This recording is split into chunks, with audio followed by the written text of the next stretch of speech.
आज हम लोग बेसिक गणित में दशमलव का भाग यानी डिवीजन ऑफ डेसिमल सीखेंगे। यदि आपको मेरा वीडियो पसंद आए तो मेरे चैनल को सब्सक्राइब करिए और लाइक करिए। जैसे कि यहाँ पर पहला सम दिया गया है, 9 से हम लोग को डिवाइड करना है 64.44 को। ठीक है, तो इसको हम लोग डिवाइड करते हैं। जैसे हम लोग डिवाइड करते हैं उसी तरह से करेंगे, नॉर्मल डिवाइड। तो यहाँ 9 है, यहाँ 64 है, हमको 64 लाना है। 9 का टेबल पढ़ना है, पहाड़ा पढ़ना है। तो 9 का टेबल पढ़ने से हम लोग जानते हैं 64 नहीं आता है, 64 से कम आता है। कितना आता है? 63 आता है। कितने टाइम्स में? 7 बार में, यानी 7 टाइम्स। तो इसको हम लोग करते हैं 9 सौ 63, यहाँ 64 दिया हुआ है तो हम लोग ले लिए इसको, 63 हो गया। ठीक है, इसके बाद क्या करेंगे? इसको हम लोग भाग जब करते हैं तो क्या करते हैं? घटाते हैं। गुणा करते समय जोड़ा जाता है, घटाते हैं। तो 4 में से 3 जाएगा तो क्या होगा? 1। ठीक है, और 6 में से 6 गया 0। अब इसके बाद क्या करेंगे हम लोग? हम लोग देख पा रहे हैं कि दशमलव के पहले कोई संख्या नहीं बचा हुआ है, तो हमें दशमलव के बाद वाले संख्या को लेना पड़ेगा। लेकिन जब ही हम लोग दशमलव के बाद वाले संख्या को यहाँ पर लेंगे, उसके पहले हमें अपने भागफल में यानी कोशेंट में दशमलव लगाना पड़ेगा। दशमलव के बाद वाली संख्या को लेने के पहले कोशेंट में हमें दशमलव यानी डेसिमल लगाना पड़ेगा। उसके बाद तभी हम लोग दशमलव के बाद वाले यानी डेसिमल के बाद वाले नंबर को ले सकते हैं। तो हमने यहाँ जैसे डेसिमल लगा दिया। अब इसके बाद हम लोग यहाँ पर डेसिमल बाद वाले नंबर को उतार लिए। अब हम लोग भाग करेंगे। हमें लाना है 14, 9 दिया गया है। 9 का टेबल 2 बार पढ़ने से 18 हो जाएगा, ज़्यादा होगा तो हम लोग 1 बार पढ़ेंगे। तो 9 एक कम क्या होता है? 9। ठीक है, ले लिए। अब इसके बाद इसको घटाएंगे हम लोग। यहाँ पर क्या करते हैं हम लोग? सब घटाते हैं। तो 14 में से 9 जाएगा तो कितना बचता है? 5। और यहाँ पर क्या बचेगा? 0। अब फिर यहाँ पर हम लोग देख रहे हैं दशमलव के बाद ये 4 तो ले लिए हम लोग। अब ये बचा हुआ है, 4 बचा हुआ है। अब इसको लेंगे। तो एक बात ध्यान देना है कि दशमलव हम लोग अपने भागफल में यानी कोशेंट में एक ही बार लगाएंगे, 2 बार नहीं लगेगा। 1 बार लग गया। अब इसके बाद हमारे भागफल में कोई दशमलव नहीं लगेगा। तो अब ये वाला 4 को हम लोग क्या करेंगे? यहाँ पर लिख लेते हैं। फिर 9 का पहाड़ा पढ़ेंगे, 9 से भाग देंगे तो होता है 9 का पहाड़ा कितना बार पढ़ेंगे? 6 टाइम्स यानी 6 बार। तो 9 छके 54। ठीक है, फिर इसके बाद इसको क्या करेंगे? घटाएंगे। तो 4 में से 4 गया 0, 5 में से 5 गया 0। तो यहाँ पर क्या हो गया? भागफल हमारा शेषफल 0 हो गया और भागफल कितना हुआ? 7.16। तो हम लोग का क्या हुआ? आंसर हुआ। अब यहाँ पर एक सम और हम लोग करते हैं। जैसे दिया गया है 8 से हमको डिवाइड करना है 7.296 को। ठीक है, तो हम लोग डिवाइड करते हैं। तो हम लोग देख पा रहे हैं हम दशमलव के पहले क्या दिया है? वो 7। और 8 का पहाड़ा यानी टेबल पढ़ने से 7 तो कभी नहीं आएगा, क्योंकि एक बार भी पढ़ेंगे तो क्या होगा? 8 होगा, जो कि 7 से ज़्यादा है। यानी हमको इस सम में क्या करना पड़ेगा? फर्स्ट टाइम में ही डेसिमल के बाद वाले नंबर को लेना पड़ेगा। यानी 7 लेने से नहीं होगा, हमको 72 लेना पड़ेगा। तो जब ही हम लोग डेसिमल के बाद वाले नंबर को लेते हैं, मैंने बताया था कि पहला काम क्या होगा? अपने कोशेंट में दशमलव लगाना।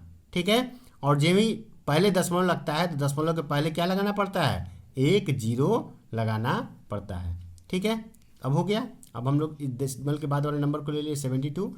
अब 8 का टेबल पढ़े हम लोग, पहाड़ा पढ़े कि 72 आए। तो हम लोग जानते हैं 9 बार में 8 9 क्या होता है? 72 होता है। तो ये 72 ऐसे लिख दिए। उसके बाद घटा दें तो 2 में से 2 गया 0, 7 में से 7 गया 0। अब यहाँ से एक नंबर को ले लेते हैं और यहाँ से नंबर लेने के बाद यहाँ डेसिमल का कोई चक्कर नहीं है, क्योंकि पहले ही हम लोग डेसिमल के बाद वाले नंबर को लिए और यहाँ पर डेसिमल यानी दशमलव लगा चुके हैं। ठीक है, और भागफल में एक बार ही डेसिमल लगता है, 2 बार नहीं। अब इसके बाद हम लोग करते हैं 9 है, हमको 8 दिया गया है तो कितना बार पहाड़ा पढ़ेंगे? 1 बार। 8 एक कम 8 होता है। अब घटाएंगे इसको तो 9 में से 8 गया, क्या हुआ? 1 हुआ। फिर यहाँ पर कौन सा नंबर बचा हुआ है? 6 को यहाँ ले लिया हम लोग। अब 8 का टेबल पढ़े 16 है तो 8 दूना क्या हो जाएगा? 16। ठीक है, यहाँ भी घटाएंगे तो ये हो गया 0। यानी हमारा भागशेष रिमाइंडर क्या आया? 0 आया। और भागफल क्या आया? 0.912। ये हमारा क्वोशेंट हो गया, यानी ये हमारा क्या हो गया? आंसर हुआ। अब यहाँ पर एक सम और हम लोग करते हैं। जैसे दिया गया है 12 से हमको डिवाइड करना है 0.7848 को। ठीक है, तो हम लोग इसको डिवाइड करते हैं। पहला अंक 0 है तो 0 तो हम लोग 0 टाइम्स ला सकते हैं। चाहे तो, और नहीं तो छोड़ेंगे इसको। हम लोग लेंगे क्या, डेसिमल के बाद वाले नंबर को लेंगे, यानी 70.7 को लेने से नहीं होगा, 78 लेना पड़ेगा। ठीक है, तो जब भी हम लोग डेसिमल के बाद वाले नंबर को लेते हैं हमको एक क्या लगाना पड़ता है, यहाँ डेसिमल लगाना पड़ेगा, यानी दशमलव लगाना पड़ेगा। और जब भी पहले दशमलव लगाते हैं हम लोग, उसके पहले क्या देना पड़ेगा, 0 देना पड़ेगा। तो 12 से अब हम लोग को 78 लाना है, तो कितना बार करेंगे, 12 छाक 72 होता है। ठीक है, तो यहाँ हम लिखते हैं 6 और यहाँ पर क्या लिखेंगे, 72। ठीक है, अब इसको घटा देंगे हम लोग, तो 8 में से 2 गया 6, ये हो गया 0। अब यहाँ से एक अंक ले लेंगे 4, तो 12 का पहाड़ा पढ़ के 64 लाना है, 64 तो नहीं आएगा, 12 पचे 60 होगा, तो 5 बार ले गए हम इसको, 12 पचे 60 हो गया। घटा देंगे तो यहाँ पर 4 में 0 जाएगा 4, 6 में से 6 गया 0। अब ऊपर में कौन सा अंक बचा हुआ है, 8, 8 को यहाँ पर हम लोग ले लिए, फिर 12 से इसको भाग देंगे तो क्या हो जाएगा, 12 चौक 48, तो इसको हम क्या करेंगे, 48 लिखे यहाँ पर, फिर घटा दिए तो ये हो गया 0, यानी यहाँ पर भागशेष यानी रिमाइंडर 0 हो गया, और भागफल यानी क्वोशेंट 0.654 हो गया। ये हम लोग का क्या हुआ, आंसर हुआ। अब यहाँ पर एक क्वेश्चन और हम लोग हल करेंगे।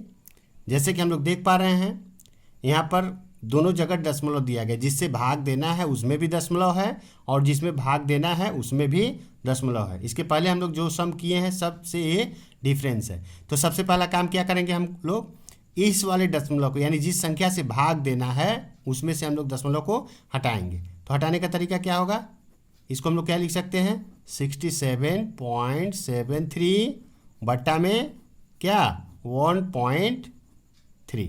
ठीक है, अब इस दशमलव को हमको हटाना है, तो क्या करेंगे, दशमलव के बाद कितना अंक है, 1 अंक है, तो यहाँ पर ऊपर में हम लोग क्या करेंगे, गुणा का चिन्ह देंगे और दशमलव के लिए 1 लिखेंगे, और दशमलव के बाद यहाँ पर कितना अंक है, 1 अंक है, इसलिए यहाँ पर 1 0 लिख दिए, और ये दशमलव हमारा क्या हो जाएगा, तब खत्म हो जाएगा। ठीक है, तो फाइनली क्या हो गया ये, इसको अब हम लोग गुणा करेंगे। हम लोग जानते हैं 10 से 100 से 1000 से जब गुणा करते हैं किसी भी संख्या में, तो 10 से गुणा करेंगे तो 1 0 बढ़ता है, 100 से गुणा करेंगे तो 2 0 बढ़ता है, 1000 से गुणा करेंगे तो 3 0 बढ़ता है। तो यहाँ पर हम लोग इसको गुणा कर देते हैं, 6773, और यहाँ पर 1 0 आएगा क्योंकि 10 से हम लोग गुणा कर रहे हैं, और दशमलव कितना अंक के बाद है, यहाँ पर देख पा रहे हैं हम लोग 2 अंक के बाद दशमलव है, तो 1 2, यहाँ पर 2 अंक के बाद दशमलव हो गया, बटा में क्या हो जाएगा 13।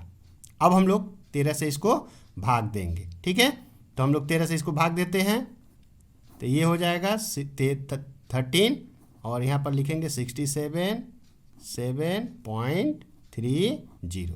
अब इसको हम लोग भाग करते हैं, 13 से भाग करना है, हमें 6 तो मिलेगा नहीं, तो हमको 2 अंक लेना पड़ेगा 67, तो कितना बार जाएगा, 13 पचे 65। ठीक है, तो ये हो गया 65। अब इसके बाद क्या करेंगे, इसको घटाएंगे, तो 7 में से 5 जाएगा तो कितना बचेगा, 2, और 6 में से 6 गया 0। अब यहाँ पर फिर हम लोग 7 लेंगे, तो 7 को ले लिए। ठीक है, 13 का पारा पढ़ना है, 27 लाना है, 27 तो आएगा नहीं, 13 दूना 26 होता है, तो हमने यहाँ पर 26 ले लिया। ठीक है, फिर घटा देंगे, 7 में से 6 जाएगा 1, 2 में से 2 गया 0। ठीक है, अब हम लोग देख पा रहे हैं यहाँ पर दशमलव के बाद वाले अंक को लेना है, तो जब भी दशमलव के बाद वाले अंक को लेते हैं तो यहाँ पर दशमलव अपने भागफल में हमको दशमलव लगाना पड़ेगा, उसके बाद हम लोग अपने संख्या को ले लेंगे। अब कितना बार जाएगा, 13 कम 13। ठीक है, तो ये हो गया 0 0, और इस 0 को क्या करेंगे, हम लोग यहाँ उतारेंगे, और भाग तो जाएगा नहीं, तो यहाँ पर हम लोग क्या करेंगे, इस 0 को बैठा देंगे। तो फाइनली हमारा भागशेष 0 और भागफल हो गया 52.10। तो हम लोग का क्या होगा, आंसर।